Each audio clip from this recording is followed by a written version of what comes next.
Welcome to the Ledge Podcast, helping students to lead on the edge. And we are your hosts, Carlyn Freiberger and Randi Rasco. Howdy folks, today is episode 5, and we'll be discussing self-advocacy. In order to talk about self-advocacy, we need to define for ourselves what advocacy is in the first place. So, advocacy is an active process of supporting a cause or a proposal.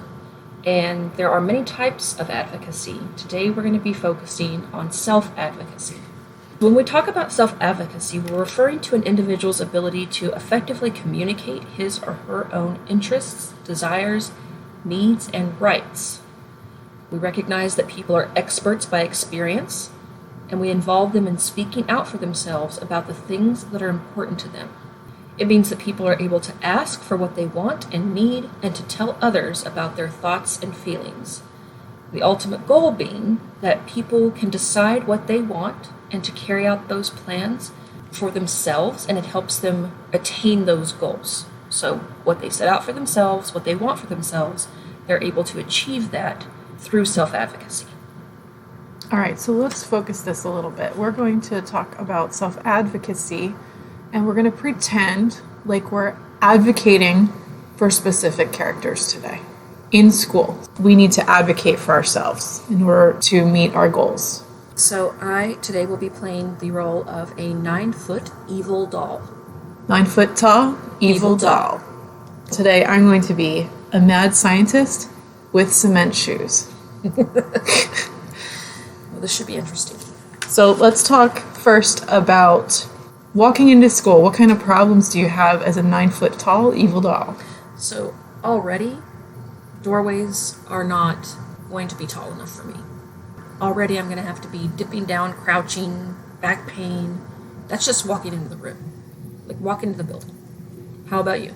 Mad scientist with cement shoes. It's going to take me a while to get. Problem. And if I have stairs to climb, I better have really, really good leg muscles in order to pull my feet up off the ground and clump up the steps. I'm going to make a lot of noise. It's going to take me a while. So I'm going to need some supports in order to make it to class on time. I may have to show up to school early. I may not be able to ride a bus or to walk to school. I might have to get dropped off. And I might need an extension between classes just to get from class to class. That's right.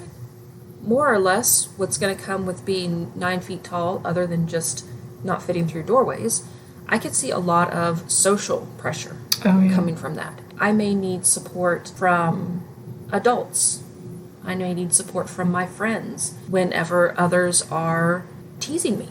They've given me nicknames. I may need the help of a counselor. I don't really see how I could have any privacy in a restroom with the stalls the way they are. I'm not sure the water fountains are going to be up to specifications. It's going to go up your nose. It's going to go up my nose. I don't even know how I would bend over without possibly tripping the person in line behind me. At least you're cute. Of course I'm cute. I'm an evil doll. That's right. Evil doll is always cute. Mad scientist. I'm mad smart. I can science stuff. I could MacGyver stuff.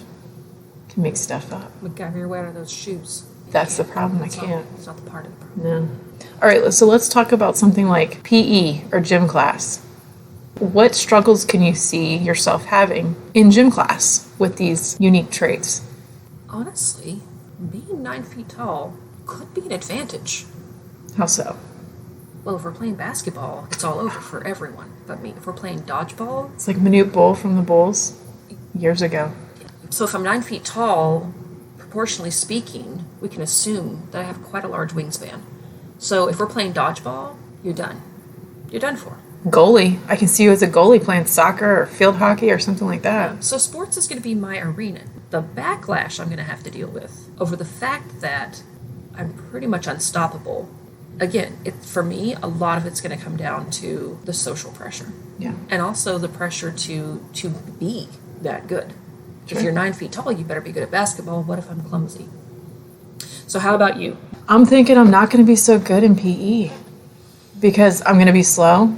If I was standing still, if I could stand still and do things, I could probably do really well. But the problem is in PE, I can't move around that much.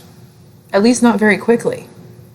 And let's just cross swimming off the list. I'm never going to be on the swim team I think that's fair. without some kind of supports. And I think I would need major, major supports. I can't see myself swimming, and I can't see myself as really good at sports. So in gym class, I'm probably going to have to advocate for myself. Maybe the expectations are different for me. So I might need to get, my heart rate up. I'm going to have to do it some other way. I might have to do rowing instead of jogging. The activities might have to look different for me. So you're going to need those accommodations and modifications. Right. Right? So how would we go about advocating for ourselves? Based on the nature of my character being an evil doll, I can see this going two ways. So I would say pretty firmly that the incorrect way to advocate would be to just go around haunting everyone. I mean, Put a hex on them. That's a choice. It's a definite that you have choice. to I make. could just scare them into submission. Or I could choose to use my words and ask for what I need. I could ask to speak with the counselor and maybe have some individual counseling. Maybe my counselor can act as a mediator between me and the students who are quite unhappy with me because they never have a chance to win at a race. Maybe those students who are upset because, I don't know, they see me as different and that's not okay.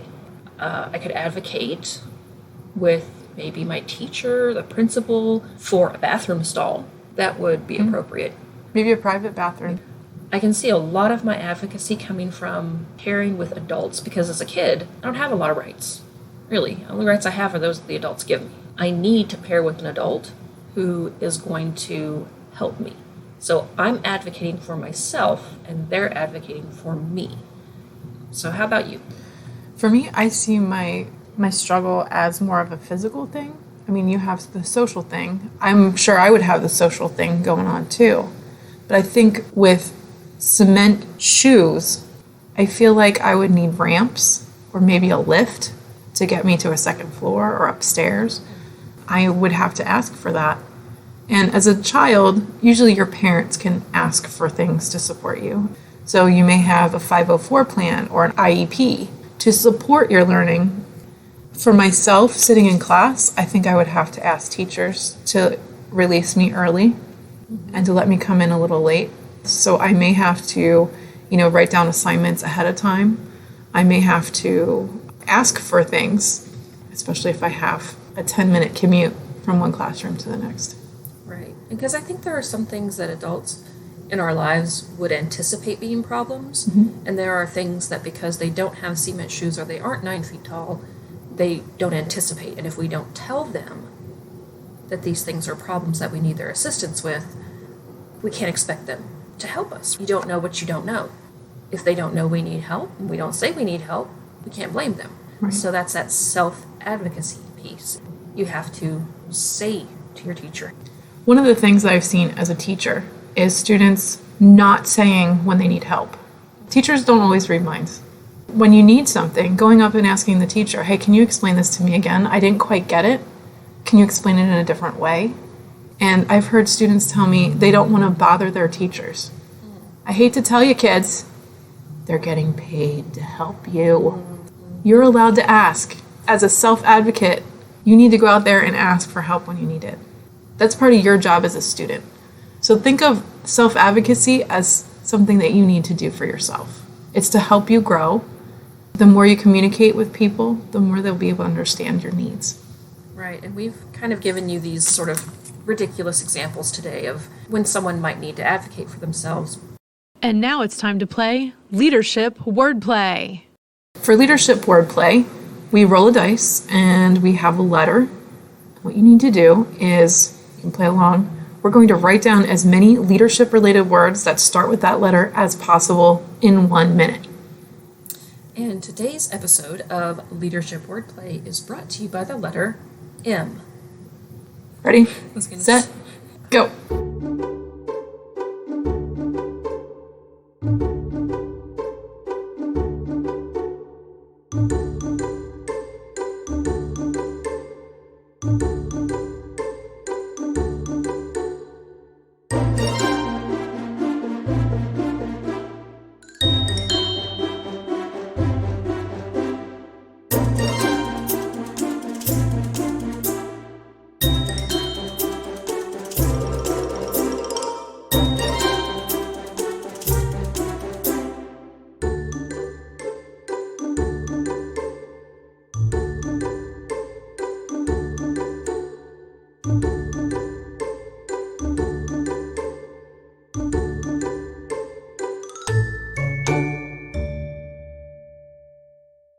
Okay, time's up.